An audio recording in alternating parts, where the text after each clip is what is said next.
ప్రభువు పేరట మీ అందరికీ శుభాభివందనములు. ఈరోజు మన అనుదిన వాక్య ధ్యానమైన ఎడారిలో సెలయేర్లలోని వాక్యము. ఉత్తర వాయువు ఏతెంచుము, దక్షిణ వాయువు వేంచేయుము, నా ఉద్యానవనము మీద విసరుడి, దాని పరిమళములు వ్యాపింపజేయుడి. పరమగీతము 4వ అధ్యాయము 16వ వచనము.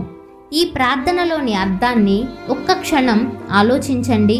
పరిమళాన్నిచ్చే చెట్టులో సుగంధం నిద్రాణమై ఉన్నట్టే ఎదుగుదల లేని క్రైస్తవ హృదయంలో కూడా కృప నిరుపయోగంగా పడి ఉంటుంది.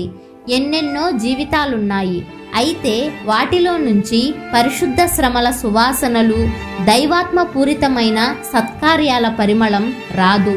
ముళ్ళ కంపల మీద, గంధపు చెట్టు మీద వీచే గాలి ఒక్కటే, కానీ వాటిలో ఒక్కటే పరిమళాన్ని ఇస్తుంది. ఒక్కోసారి దేవుడు తన పిల్లల మీదకి వాళ్ళ సౌశల్యం ఇనుమడించేందుకు గాను పెనుగాలుల్ని పంపిస్తుంటాడు. కాగడాలను అటూ ఇటూ బలంగా ఊపుతుంటే అవి ఉజ్వలంగా వెలుగుతాయి.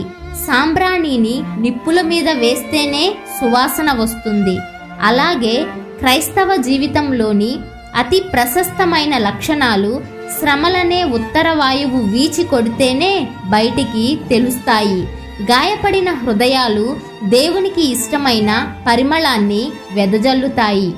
ఓ అందాల భరిణ ఉంది, నా ప్రేమంతా దానిలో పెట్టి మూత బిగించాను, నా మదిలో భద్రంగా ఉంచాను. మూతైనా ఎప్పుడూ తీయలేదు. ఆవేదన నన్ను ఒక్కరోజు ఆవేశించింది. భారమై అది నా భరిణపై బరువుగా పడింది. భరిణ బ్రద్దలయ్యింది. నష్టానికి నా ప్రాణం ఉసూరుమంది. దిగులు పడుతుంటే కనిపించింది దేవుడు చేసిన ఓ అద్భుత కార్యం. నా ప్రేమ పరలోకపు ప్రేమగా మారి నా పొరుగు వాళ్ళ వ్యధిత హృదయాలకు సేదదీర్చింది. ఓ స్వరం నా చెవిలో పలికింది, కుమారి, నీకు దొరికిన ఈ ఓదార్పుతో వెళ్ళి ఇతరుల్ని ఓదార్చు. నాతో ధన్యకరమైన సహవాసాన్ని రుచి చూస్తావు. నా పగిలిన హృదయం ప్రపంచాన్ని బాగుచేసింది కదా.